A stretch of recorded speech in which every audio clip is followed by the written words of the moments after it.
entering this non-ordinary state of consciousness where the way you feel in your body is different. Yes. The way you imagine things looking and behaving is different. What had to go away was this feeling of embodiment, and that I was invited to experience myself as pure spirit. So it has given me the capacity to be less reactive, to be more reflective, just a moment's pause before I feel I have to jump in on something.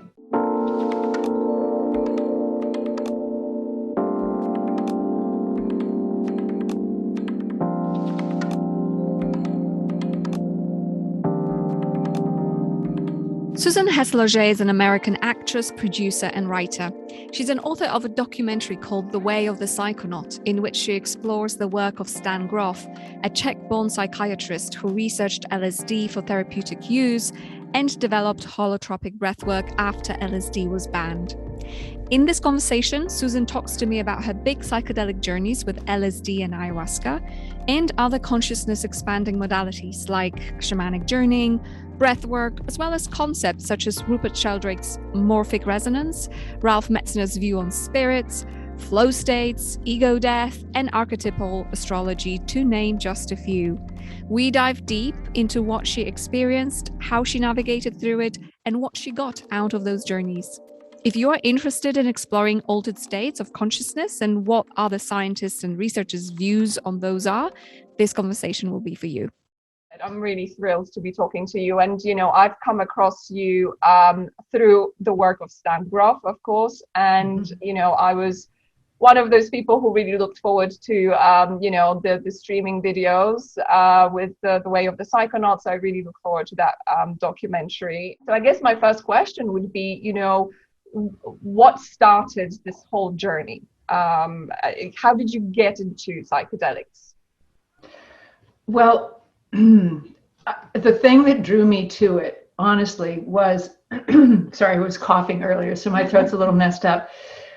I had when I was 19, I think 20, my first LSD experience was at Studio 54. And it was, I'm in my early 60s. And I understand now why, it comes in waves, and you'll get this rush of stuff and you're just going, hanging on to people like, I can't take it. And then it passes and then you're like, wow. And what I got out of that experience in my early 20s was that I loved myself. That was the biggest thing. And I think perhaps that opened me to the capacity to later succeed in shamanic journey work. Mm-hmm. In other words, being open to the suggestion that Michael Harner gave for how to access the upper world or the lower world. Yes. And then being in a group of people that was doing it, and then later finding someone who is now one of their key people who ran a local drumming circle. But in community, having these experiences and being drawn into these places of connection, it gave me so much peace and so much guidance, and I was able to make huge decisions in my life. Well, then when I tried to have kids, I wasn't getting pregnant, and I did need a surgery, but I also recognized that spiritually I was more there than here. And if you're going to have a baby, you have to be here. And so I cut it off. I just stopped that spiritual practice because I was too connected to these other dimensions. And I ended up getting pregnant, have 2 children. When they hit their adolescence, I figured that I could go back. Well, I couldn't. It just didn't work. I was unable to reconnect. And so that started me on my journey of, I first thought, where could I do psychedelics legally? And I thought, well, let's get into one of these studies, maybe I can be a participant.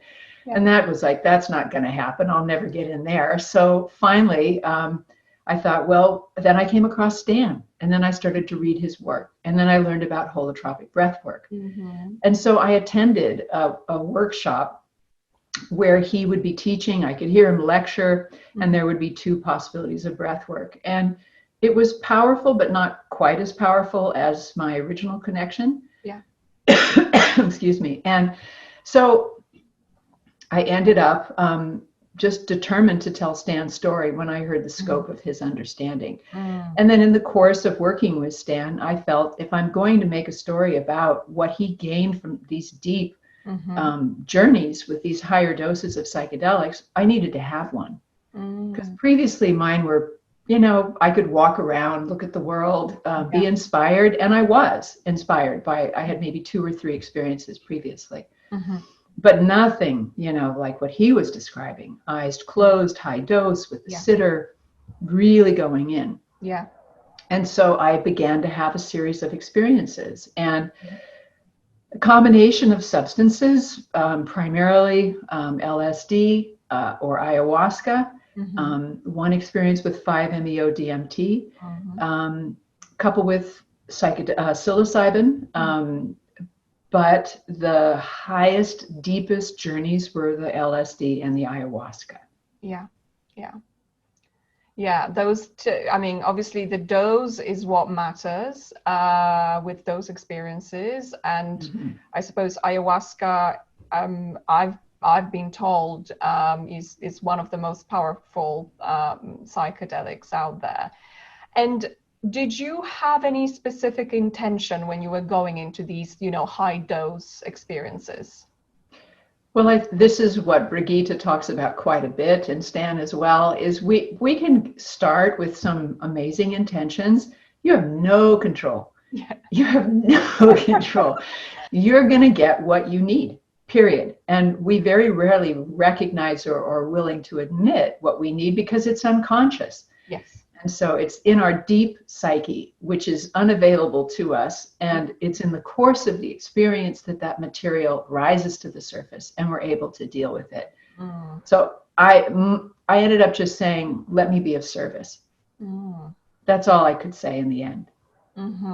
Well, that's still a very sort of a thoughtful intention because it suggests you're being open to whatever comes. And before you were taking those high doses, what was the kind of, I guess, life situation you were in? What's the kind of, I guess, state of mind you were in that you were taking into these experiences?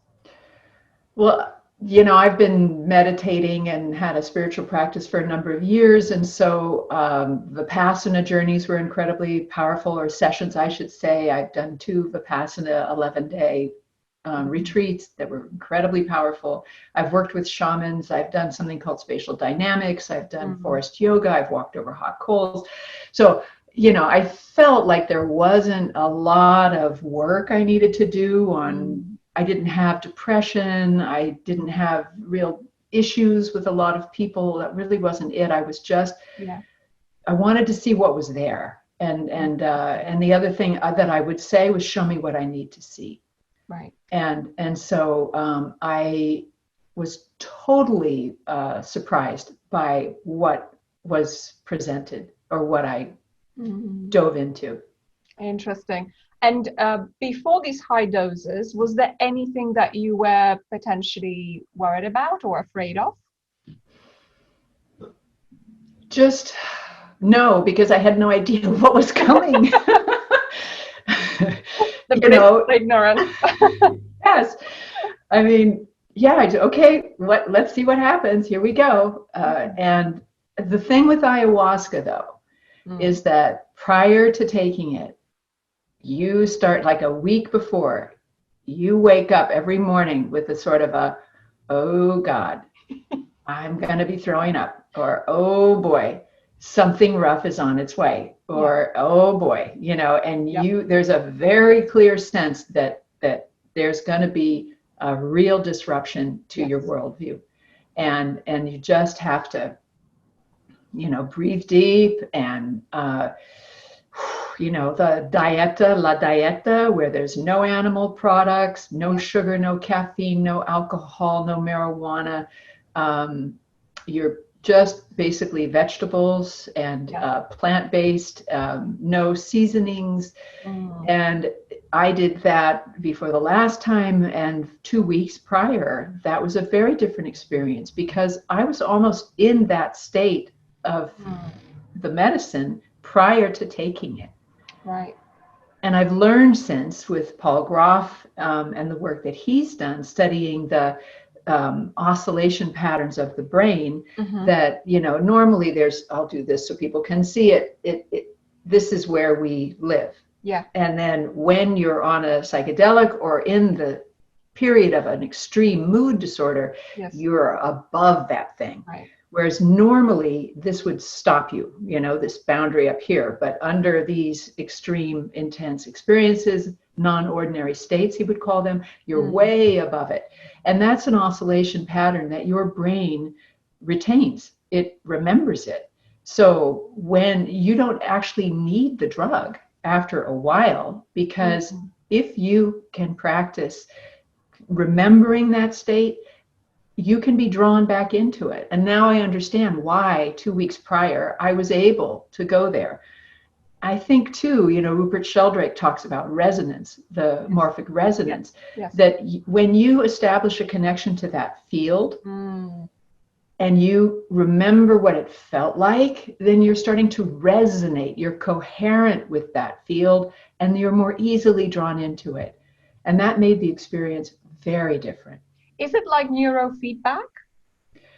Maybe. I don't know. You know, I don't know enough about neurofeedback, but I do understand that if you've had one of these experiences, your brain can get you back to it. Exactly. Yeah. And if you recognize the idea of coherence and resonance with consciousness in general, or dimensions of consciousness, then you can, you know, start to train yourself to go there, to resonate with it. Yes. And Michael Murphy, when he talks about, you know, people who are great at sports, whether it's golf or soccer or football or baseball or whatever, tennis, that there's that capacity, or even a downhill skier, there's that capacity to sort of resonate with that space between you and what you're trying to accomplish, where the time-space continuum is sort of, you go beyond it. Yeah. And you are able to function in a way that is more than our normal waking consciousness. So I see how those are all kind of interrelated. So you practically got yourself in that space actually before taking ayahuasca. You were sort of ready in a way for something altered in some way.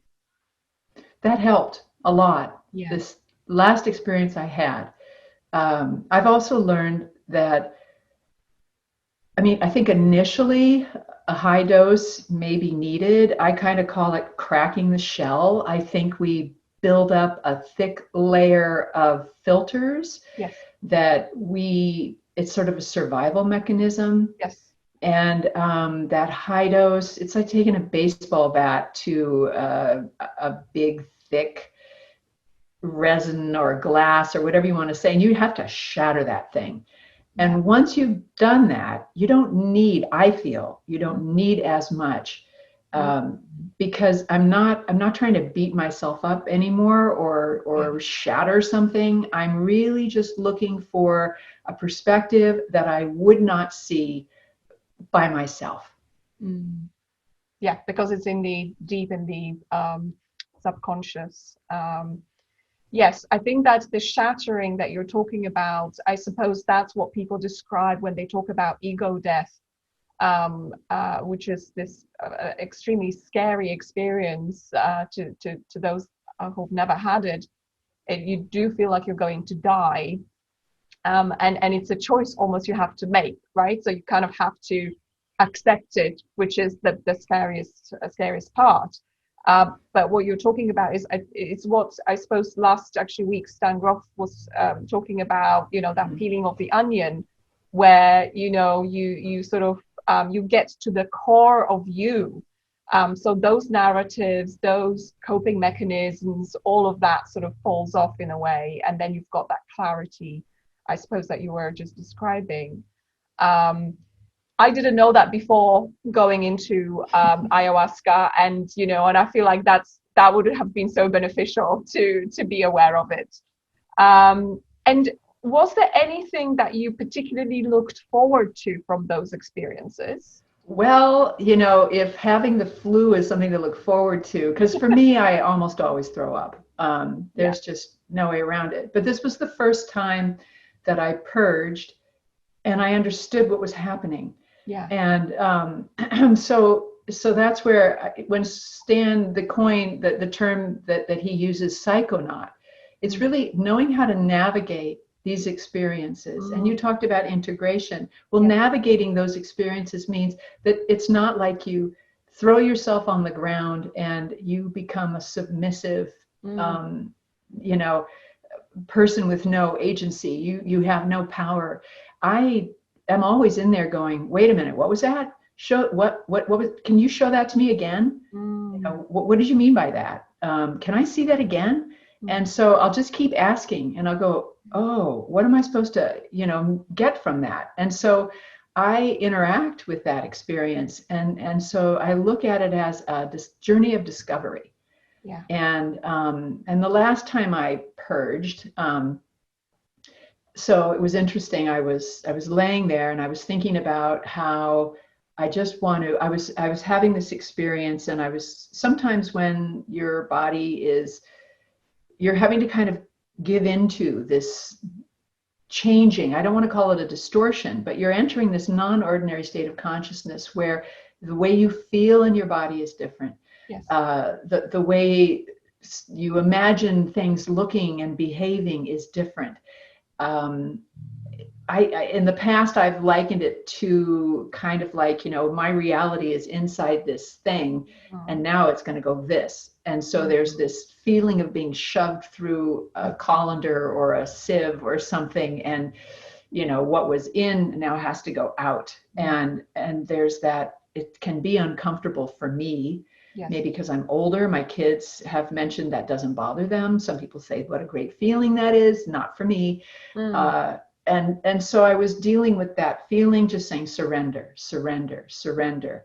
And then a voice in my head said, I was talking about that I wanted to honor the spiritual work that I'm doing, the practice that I'm doing, that I want to give beautiful offerings to the goddess when I'm in my meditation. And a voice in my head said, no, you don't. And I'm like, what do you mean? You never give the prettiest flowers. You pick the ones that are about to die, and I'm like, what?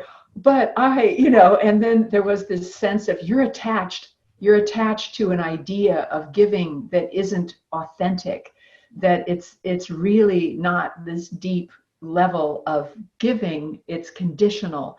And I was struck with this feeling of, a discomfort and discord, and I was just allowing myself to go into it. And somebody was tapping me to say, are you okay? Like, do you need anything? And I'm like, go away, and then suddenly I had this feeling of nausea, and I thought, I don't want to dry heave. I'm going to drink a glass of water, which I did. So I had water. And then as I felt the vomit coming, I realized that what was coming out of me was that cellular attachment to what it was that I had recognized and wanted to be free of. And so the purging was suddenly this, get rid of it. I want to get rid of it on a cellular level, on a vibrational, energetic level. Anything that's attached to that thought, I want out of my body. And so that was a very different experience of purging. And then afterwards, you kind of go away for a minute, and you come back and you're sweating. And but it was just this, okay, I understand it now. I understand it now. It's not so terrifying. Yes.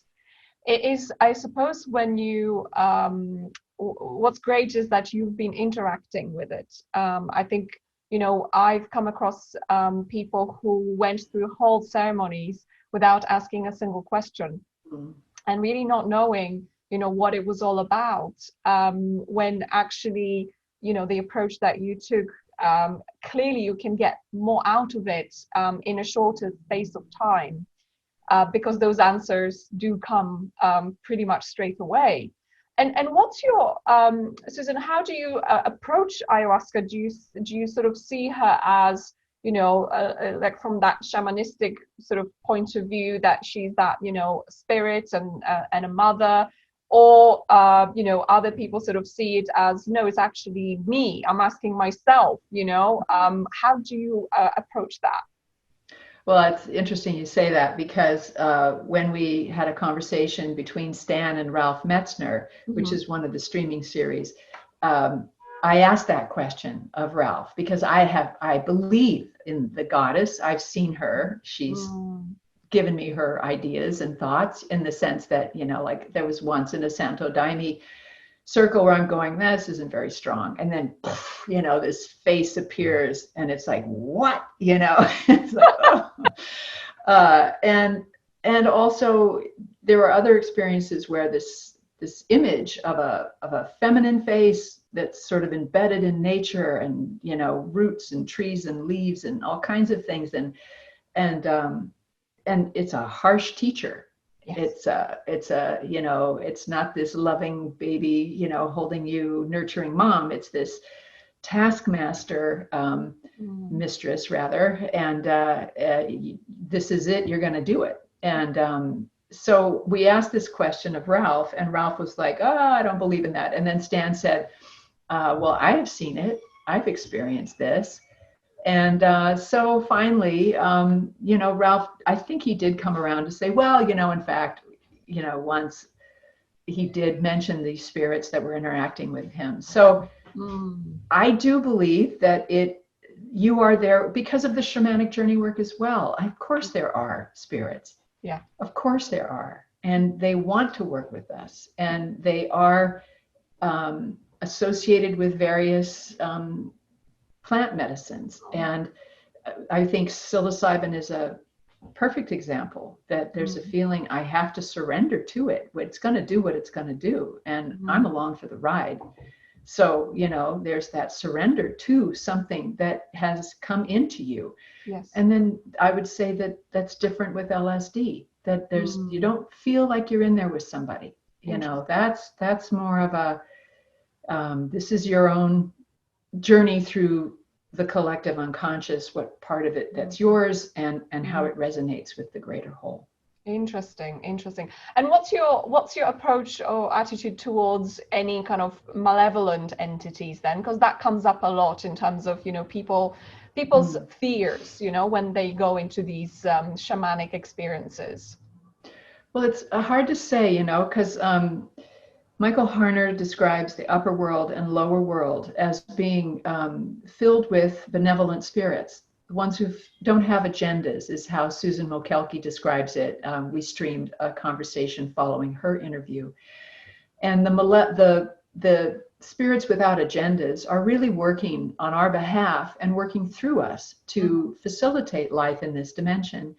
And so I think that it kind of depends on, that's where I would say preparation is everything. And the set and setting is everything. Yeah. Because a set and setting, if you do it right, you're working with somebody who has cleared the space, used sage, calls in the spirits, who creates a container that is asking for protection, that is aligning with those benevolent forces. And therefore what occurs will be connected to those dimensions and most likely void of malevolent interference. You run the risk doing MDMA or psychedelics in a group setting where you know that's not the intention, or at a rave or a party, or you know, that's where you run the risk of opening yourself, I believe, to dimensions that aren't so clear. You know, that especially the higher the dose, the less chance you have of controlling what might come in. Yes, absolutely. This has been an experience of my friends actually during psilocybin, and she ended up with something attached to her, you know, that she had to get rid of through some shamanic, you know, help. And then that shaman who got rid of that for her, then he had to fight with it. So it's whether you believe in those spirits or not, it seems those, you know, those things sort of happen. You know, it's not like she went in there expecting any of that. So yeah. And what was the, I guess, what was the most difficult part of your experience? What was the hardest bit? Well, the first time I ever did ayahuasca, I wasn't feeling anything. You know, I was totally unprepared for what it would be. And in the documentary, I kind of reenact what that experience was. You know, you have a little bit, I don't feel anything. You know, I have a little bit more, I don't feel anything. You have a little bit more, and then it hits you like a sledgehammer. And I really did think I was dying. I thought I'd overdosed. And it hit me so hard, I purged immediately, and I just thought, this is it. And then my mind was going, well, there's no time to call an ambulance. By the time they get here, you're going to be dead. So here we go. And what I was letting go of was my sense of being a physical being. And what had to go away was this feeling of embodiment, and that I was invited to experience myself as pure spirit. And so I had to stay there for 6 hours if I didn't want to keep vomiting. And I remember the person next to me, you know, I had to just roll over, and she's like, you're supposed to get on your knees. And it's like, I can't, you don't understand. You know, I don't have a body right now. This is all I can muster. And then I just laid curled up in a ball, and just had to let go of a body and be in this dimension of spirit that I described as the quantum dimension. And it's like I saw how matter came into being. I saw how souls incarnate into form. I understood that we choose a destiny in the moment of our incarnation, and that we kind of, every lifetime is a flip between victim, perpetrator, and that at any time we could wake up. At any moment we could stop and just say, no, I'm done. I'm not going this way anymore. This way, I'm going to go vertical. I'm going to connect to dimensions of consciousness that are beyond this polarized, endless, you know, back and forth. And I can change my destiny. I don't have to do this. And so that was really powerful. And but yeah, I had to die. And so for me, the ego death, and Stan talks about the layers and Brigitte as well, in that moment, it was my attachment to what I thought I was, which is a physical being. And it was, no, you are a spiritual being, and you have a physical form. And it took away my fear of death on a very, very, very profound level. Yeah, I actually absolutely identify with everything you just said there, because that was my experience. And did you feel no body before your ayahuasca experiences? Have you ever had that experience before? Trying to remember. I don't think so. Oh, maybe when I'm fainting. Like, I have low blood pressure, and you know, there have been moments where you just feel everything like you're just dissolving. That would be the only time. But nothing like that. Nothing like that. Yeah. And what? So you described obviously the difficult moment. You also touched on some of the quite, you know, incredible moments and insight. So what were the kind of the best experiences, you know, for you actually during those ceremonies? I think it's generally as it's wearing off, you're able to kind of go, I survived it, and I gained a deeper understanding. You know,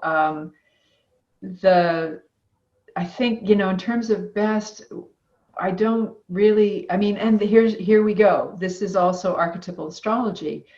The 5 years 5-year period during which I was working on the documentary and having these experiences was also my second Saturn return with Pluto conjunct opposing, I think it was my sun. And that may be total gibberish for a lot of people, but Saturn is hard lessons. Your first Saturn return is your late 20s into your early 30s.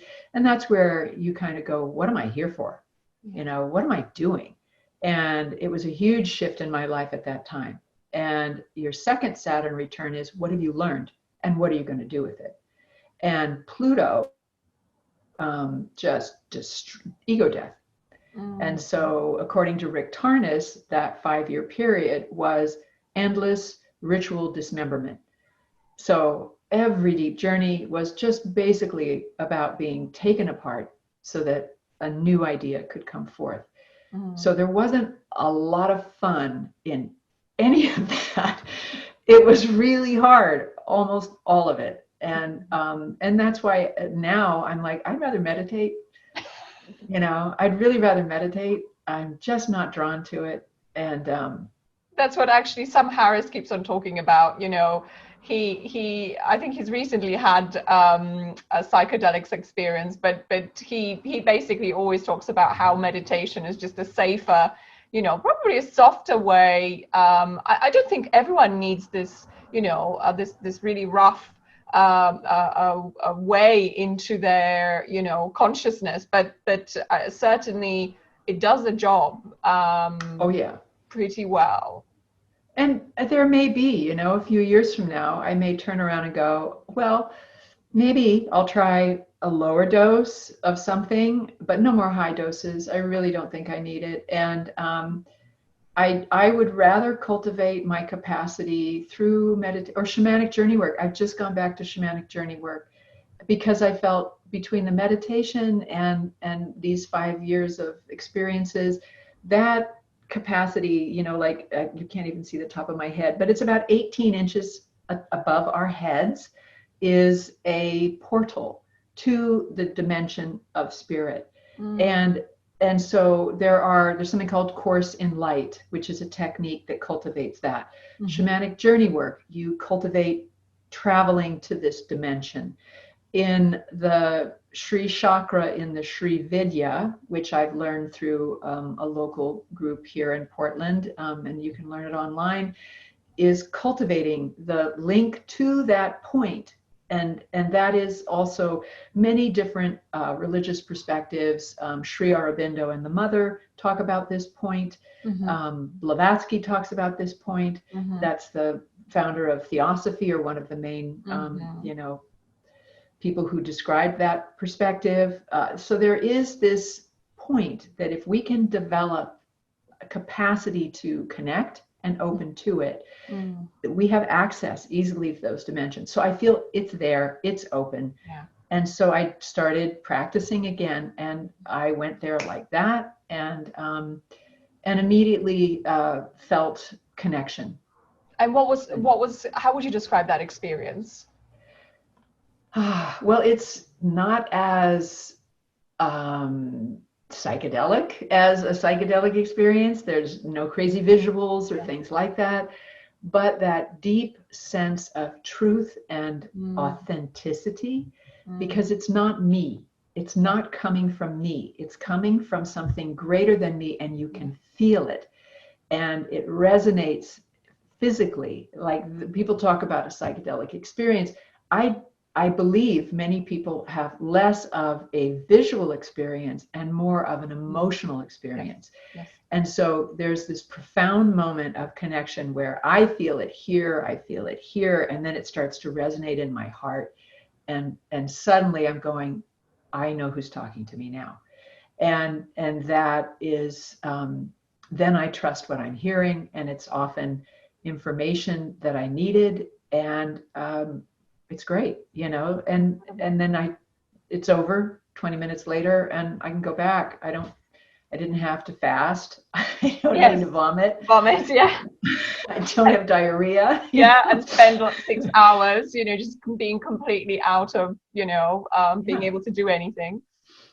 Yeah, that's incredible. And have you, in that case, explored astral travel and out-of-body experiences? I have tried it, but that was after I had kids, and so I wasn't able to get out at all. I imagine that I could if I put my attention toward it, but I'm not that interested in it. So, the shamanic journey work for me is useful because I might have a specific question about something I'm trying to figure out, and trying to develop land through permaculture. And I was asking, how do I do that? And I had this moment where they said, we will give you the capacity to hear the land. Let the land speak to you. And I'm like going, okay, you just need to be there and be open to it, and it will come. Yeah, I think intention really is one of the prerequisites for any of those journeys and practices. Because coming out of my ayahuasca experience, I realized, that you were talking about, losing your body and that kind of discomfort of it. That made me realize that I had the fear of letting go. And so I thought I would try to address that fear through actually astral travel.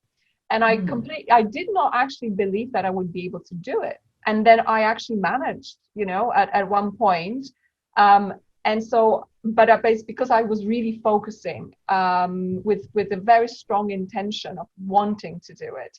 So any of those practices that you've mentioned, I believe, if we are focused, and you've mentioned some really interesting ones, I'm actually going to investigate a little bit more as well. So thank you.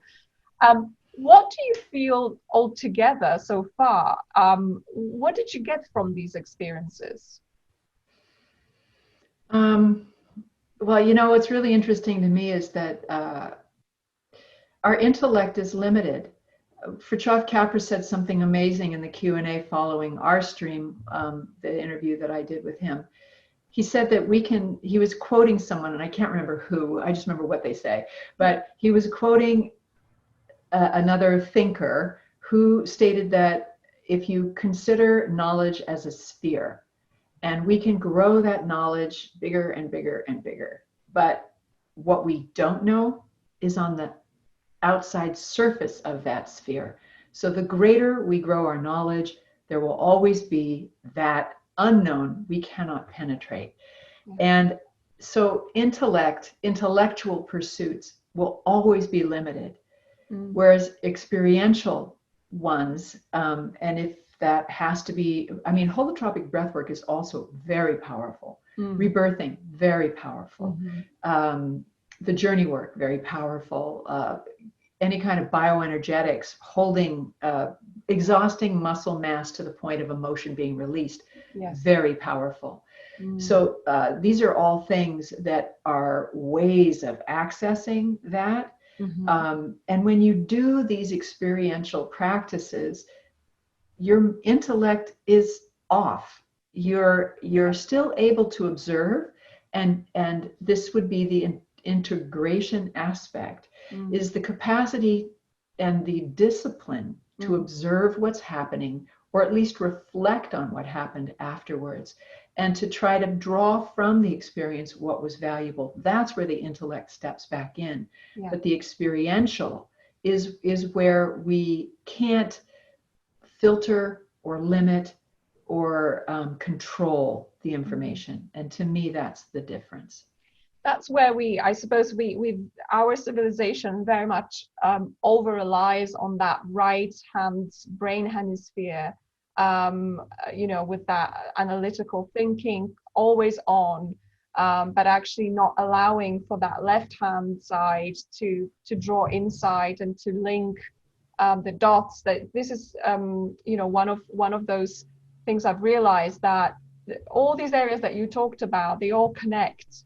And there isn't just one way to understand ourselves and to understand the reality. We've got many different senses also for a reason.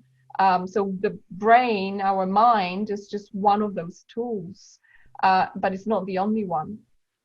Absolutely. And that is really Irvin Laszlo, I listened to a interview on the internet about his book. It's called Reconnecting to the Source. Mm-hmm. And in it, he's talking about that the sort of future of humanity and the paradigm shift that we're entering into is about coherence. Mm-hmm. And it's about resonating, becoming coherent. That means, if this is the coherent pattern of the source, which is unconditional love, and we're doing this, we're not coherent. So the idea is what is that? Feel it. You can't think it, you have to feel it. Yeah. And you have to surrender to that feeling in order to resonate with it. Yes. And that sense of connection, being part of something, is what Rick Tarnas also says is, what has caused us so much harm. We have disconnected from that. We've relied too heavily on the intellect, as you're saying, and we need to allow ourselves more into the feeling dimension. Yes. So, that means looking like Rudolf Steiner gives exercises. Look at a plant, look at something thriving in beauty, and what do you feel? Expansion, perhaps. Look at something dried up, what do you feel? Contraction. How do we learn to resonate with the natural world and start to open to the information that might be there?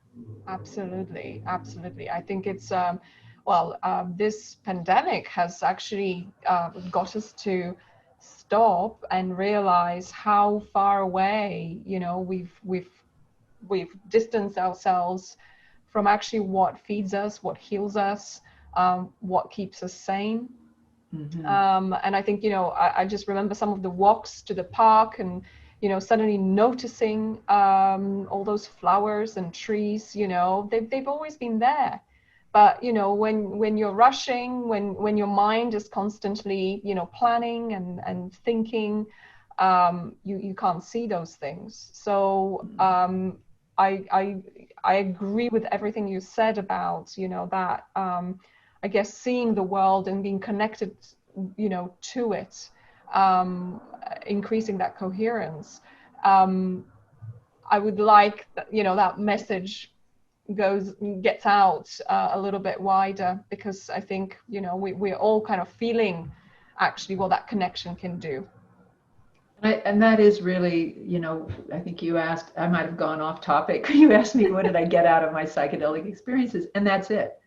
That's really it. Yeah. Is this recognition on a undeniable experiential level that we are all connected, that we are all part of something greater. And by all, I mean not just humanity, but all of creation. We're all in this together. And it's systems. We're all this entangled system. And we have to, in order to survive, in order to evolve, we have to start resonating with that. And I would say, that if you're not, you look at a plant whose connection to the trunk, like say a tree or the roots or whatever, something gets in the way of that connection, well, it starts to wither and die. It's more susceptible to disease. Yes. It's less likely to handle a stress. Yes. It's more, anyway, that to me is what's going to happen to those who are unable to resonate. Yes, yes. And energetically, vibrationally, that was another ayahuasca experience that I'll just share. It was just before the 2016 election. It was in October. And it was one of those times where I said, I just, just a little tiny bit, and I'd had all this apple juice. There are definitely things that enhance, like if with psilocybin, chocolate, orange juice, ayahuasca, apple. Oh, I didn't know that. Oh, yeah. And so I thought, I can drink apple juice, I'm going to have just a tiny little bit. Well, it was like Turkish coffee. It was sludge. And I swallowed it before I realized what it was. And I just thought, oh, no. And then I spent the next 6 hours, no visions, but the most uncomfortable physical sensation of this energy that was found me as a conduit, and it was going to come down into earth. And it was a vibrational thing that felt horrible.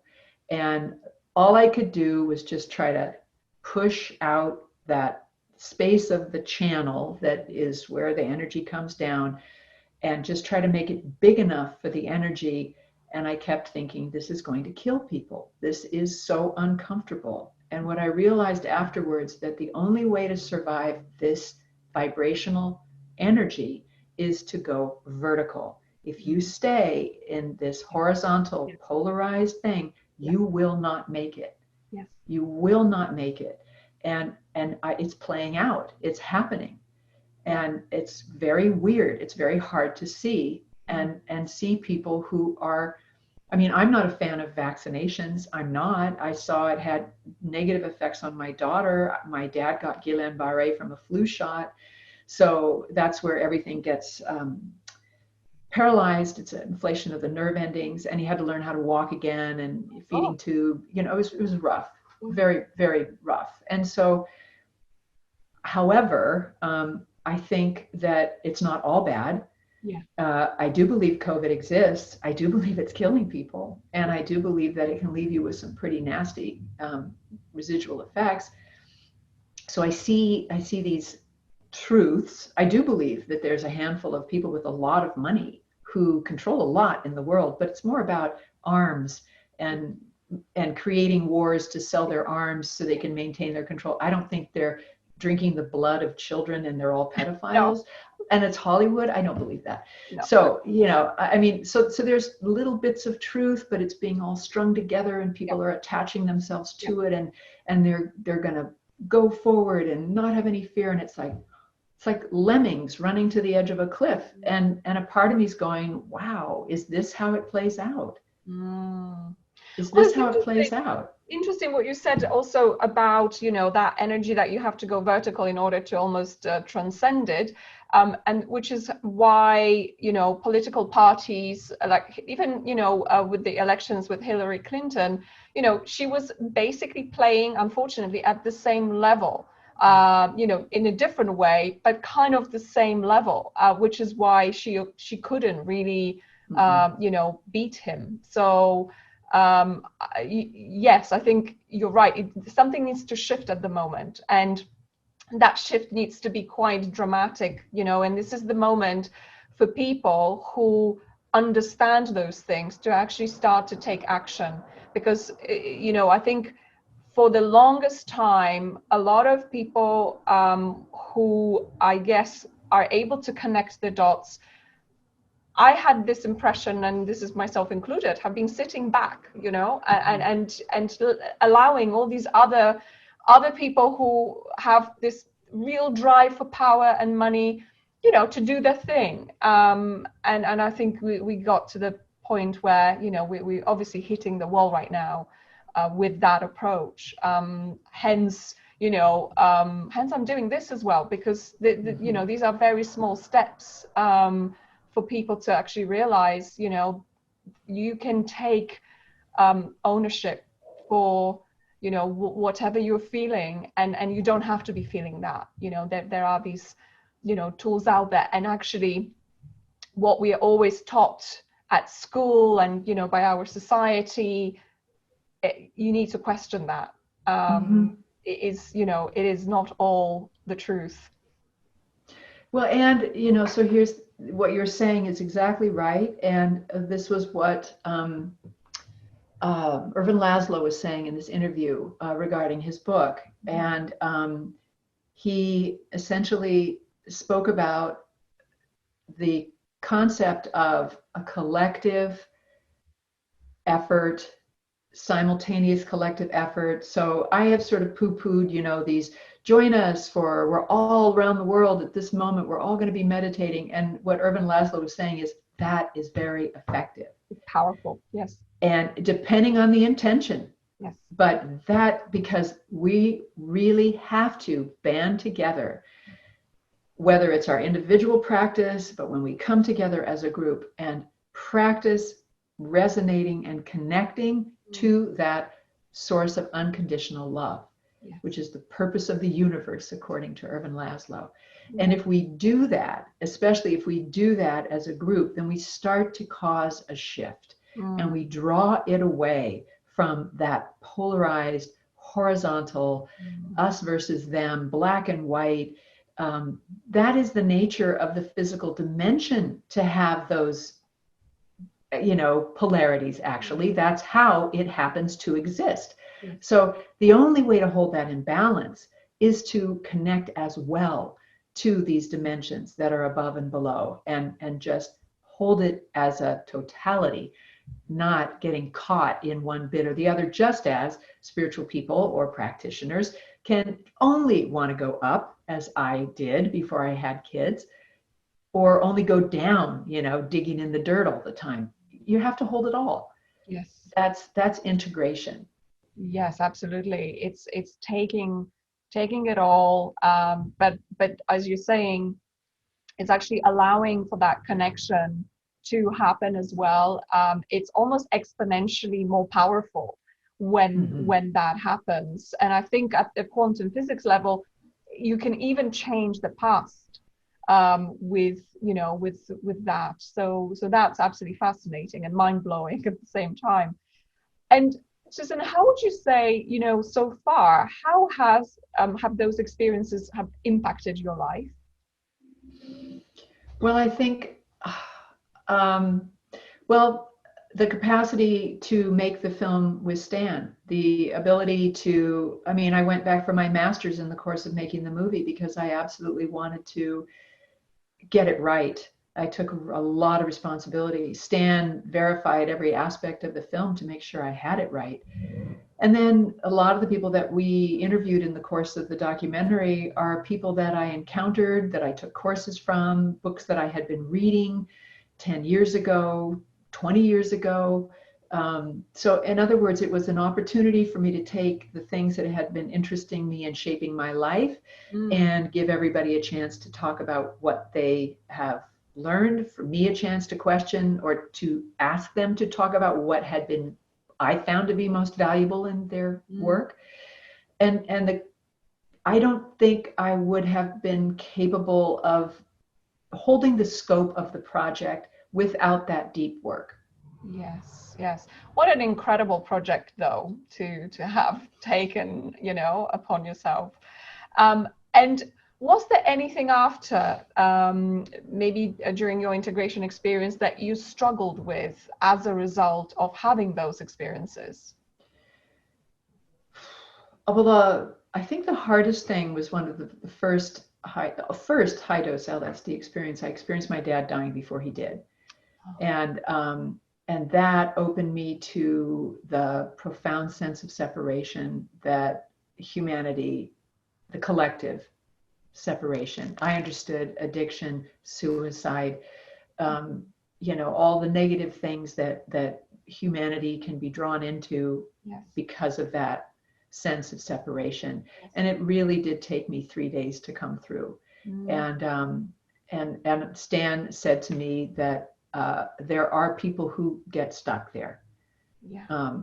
That was hard. And that is why, really, honestly, this deep work should only be done with those who are skilled in assisting you. Because just, the same thing with shamanic journey work, soul retrieval. It wasn't until I was sharing an experience with Susan Mokelke about that I had experienced. It left me for 2 weeks with a kind of a growing sense of, what am I doing?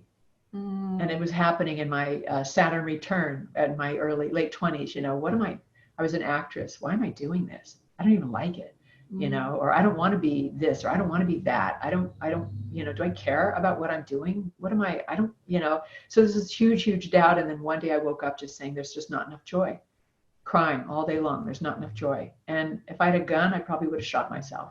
The phone rang off the hook. Everybody kept showing up. So synchronistically, I was supported. So these are the difficult things that can come through, and they are surmountable. They're part of the process. So, but that tapped me into this deep deep sadness. And it's there, you know. So I don't know. I don't even remember what you asked me and how I went off on this tangent. No, that wasn't a tangent, actually. That was absolutely the answer to the question. It's about the struggle after, because I think people don't mention those things. And in fact, as you just said, you know, there could be these moments of a deep discomfort and sadness and confusion. I mean, I had anxiety afterwards, you know, for a few weeks, and I, you know, ended up finding different tools to deal with that. And I think, you know, we've really focused on these great peak experiences that we can get excited about, but those experiences are very much a part of the whole package. And we need to be prepared to deal with them as well. But I think what you said, in fact, it's almost it's a consolation that that's normal. You know, that might happen, and when it happens, you can deal with that. And yes, and don't hesitate to reach out. And that's, again, you need support. You need to have, imagine someone without support having one of these deep experiences, turning to a family member who has no idea what you're doing, or a colleague that might think you're crazy, and then get you committed and put on SSR, the things that suppress the emotional experience, so you're not allowed to work through it. You're stuck in a place of discord and you know, confusion for perhaps decades. And so it's so important. This is not work that you just jump into. You really need to be supported and protected in it. And especially, as you mentioned, it took you a few weeks to work through the anxiety, and you needed help. The you know, Susan Mokelke said to me about that soul retrieval, she said, you had to be cracked open. You had to get to a place that was so deep and profound that you would recognize that the journey you were on as a soul was not right for you. And you had to be able to turn away from that and to totally commit yourself to your journey as a soul. And so that was a huge step for me now as I look back. But that 2-week period, that was really hard. And you know, I had kids for the big LSD journey that left me feeling like this chunk of my heart was missing, and there was just no joy in the world. And I started just thinking about my kids. That helped a little bit. And then I encountered a book of Irvin Laszlo's and opened to it. And one phrase, the illusion of separation is just that, an illusion. It does not exist. And it was gone. It's usually a one sentence. And this is what I'm grateful for, to all those people who've written those books, because for me, it was also a book and a one sentence in the book that just got me suddenly, okay, I've got it now. And it's, so what you're emphasizing there is you need to be reaching out in terms of help, getting help, whether it's, you know, people who are specialized in terms of therapy, but also all those other tools and resources. You need to be open to those and not just sit with it by yourself. Absolutely, because we're not meant to be. I mean, we're collective. It's unitive consciousness. We are, as Rick Tarnas says, differentiated consciousness. You know, it's sort of like hairs on a head. Everybody is their own little hair, but you're still attached to the scalp, and the scalp is fed by the blood, and so you're part of a system. And you're not meant to figure this stuff out on your own. You're just not. Yeah, absolutely. I've got 2 more questions, Susan. One is, altogether, what has improved for you, you know, after having gone through these journeys? I would say an ability to hear what is truth Mm-hmm. and be less threatened by falsehoods. Although I still have a hard time watching Fox News, if I had a gun, I'd probably shoot the TV. I mean, I have a really hard time with that. But I was, like you said, I was able to jump into some conversations on Facebook where people were getting really extreme and reactive, and instead of just saying, "Oh, shut up, you stupid," whatever, to sort of go, "Well, okay, I see what you're saying, but have you thought about this?" Yeah. So it has given me the capacity to be less reactive, to be more reflective, Mm-hmm.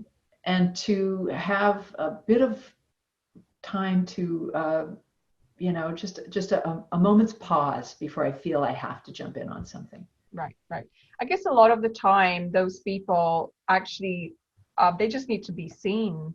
I think that a lot of them don't feel like they've had a voice, and suddenly, and suddenly a lot of people saying, they are stupid as well.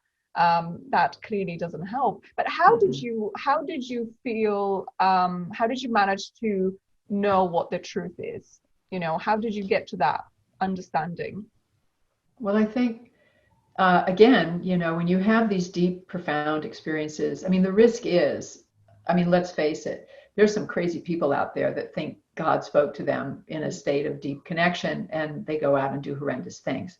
So, I mean, we can all be disillusioned, and we have to be very careful about, how authentic and pure we think we are. So I, with a grain of salt, I trust the shamanic experiences, the journey work, these deep sessions, especially if I ask a question multiple times. And that's something that Ralph Metzner mentioned in his conversation with Stan. He was talking about psychics that he knew, and that these psychics would, and I forget, somebody else talked about psychics as well, but they were helpful in determining the validity of something. And if you got, actually it was Paul Grof, you would have a bunch of them, and you would sort of see how a scope of them saw a particular situation, and there would definitely be a truth that would represent itself.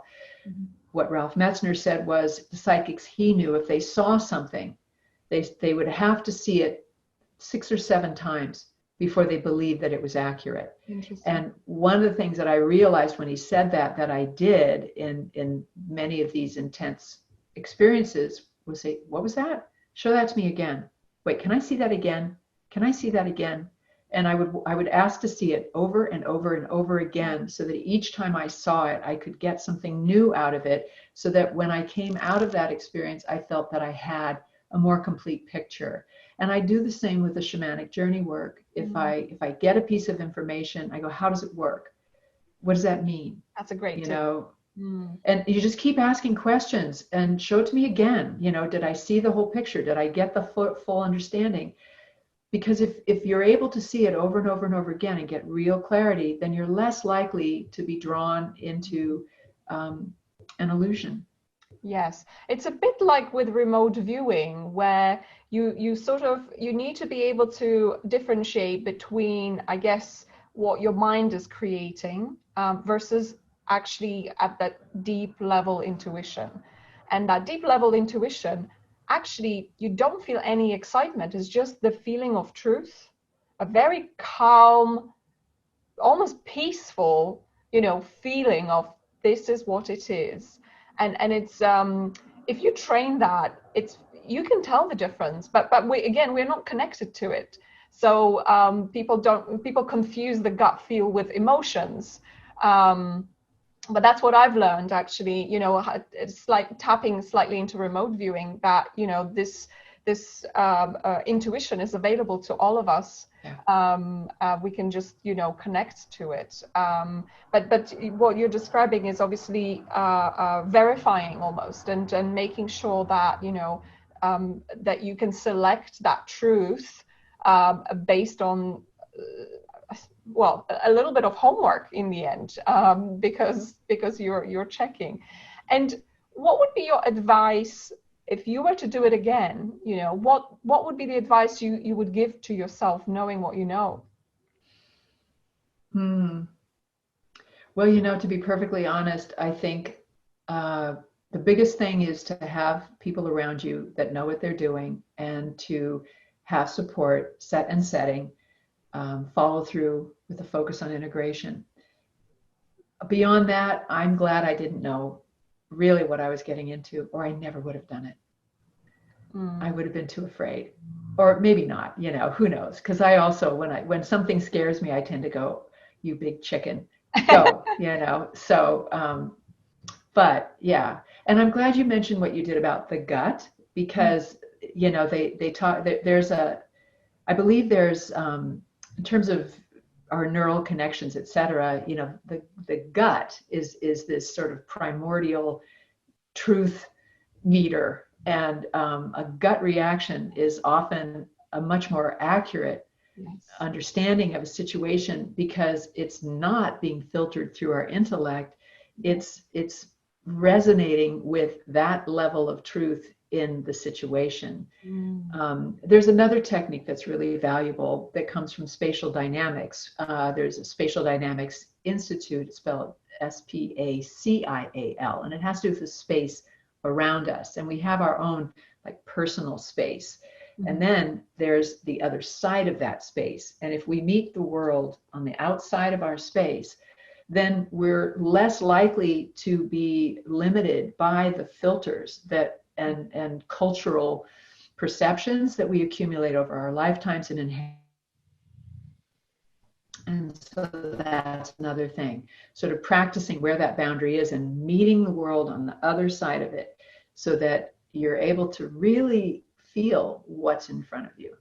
That's fascinating you just said that, because just yesterday I read what Jung said about literally that. So it's almost, you know, trying to go out to the world with no mind, and being curious, you know, about what you're seeing, what you're hearing. And it's incredibly difficult, obviously, through those narratives and experiences that we have. But that's what he was sort of, you know, talking about. So that's fascinating. Susan, that's been such a wonderful conversation. Thank you so much for sharing that. Thank you, Monica. I mean, there's a lot of great tips in there. So I'm very excited for people to, you know, to have access to that, because you've had so much exposure to other healing modalities, and of course to the work of Stan Grof. So having your perspective is incredibly valuable. Well, I appreciate it. And I thank you for doing this, you know, because that is the one thing when I come across some of these pages on Facebook, these social media groups, there seems to be a little too much focus on the adventure, and not enough focus on why. Because there should be a purpose, you know. This is a moment where this energy is coming in, and it's you know, Becca Tarnas, who's really lovely, taking a course from her right now to understand archetypal astrology based on her father's book Cosmos and Psyche, which is an amazing book. But you know, there's this thing coming through, this quality of energy, these archetypal forces that are shifting, you know, what it feels like to be on Earth right now. And you can either ride it like a wave or be caught in it and pummeled on the beach. So I'd rather be on top of that wave. And I hope people will recognize, you know, that this is an opportunity for growth. And if you are going to explore plant medicine or other psychedelics, that it be to become a valuable participant in this paradigm shift.